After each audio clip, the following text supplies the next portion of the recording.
Right, working on a 99 Mazda B2500, same as Ford Ranger. I just want to go over the bed tilt procedure for removing the fuel pump on here. Saves a lot of time versus dropping the tank. First off, remove the bed liner. If you have one, it'll probably be covering up the bolts that you need to take out. Loosen the two in the back and remove the two in the middle and the two in the very front.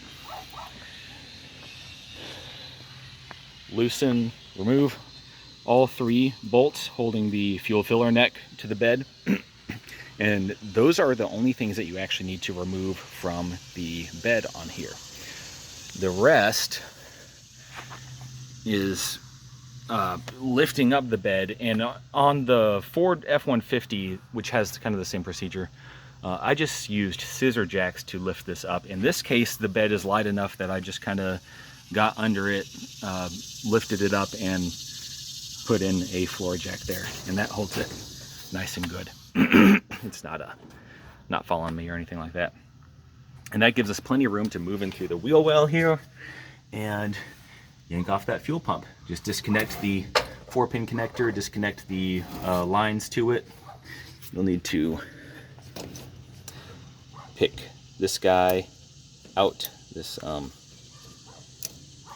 get this off of one of the lines. This plastic clip, just kind of have to finagle with it and get it to come out so you can pull that line off. And then for the other steel fuel line, the high pressure line, one of these guys will do the trick. These are pretty common line disconnects, not an issue. And then disconnect this 4-pin connector. You don't need a full width with that connector right there. That's just part of the harness there. Then pop it out.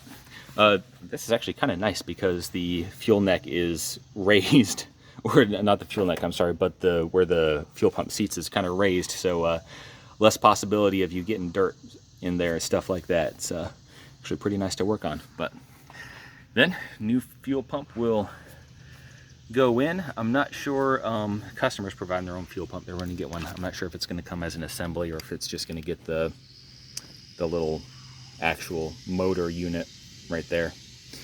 But if it is just the motor unit, looks like undo that bolt, disconnect the connector, may have to cut the line and put a new one on this hose here, but in any case shouldn't be anything crazy.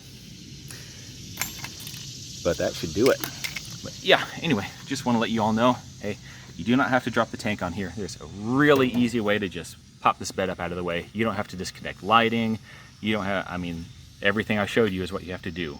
The 4 bolts on the bed, loosen the 2 in the rear, remove the fuel neck, just loosen it, and just lift it up if you got the gumption. If you don't have the gumption to lift up this bed, you should be able to get a pry bar where it sits, pry it up, squeeze a scissor jack in between there, and then that'll let you lift it up and get it to where you can work on it.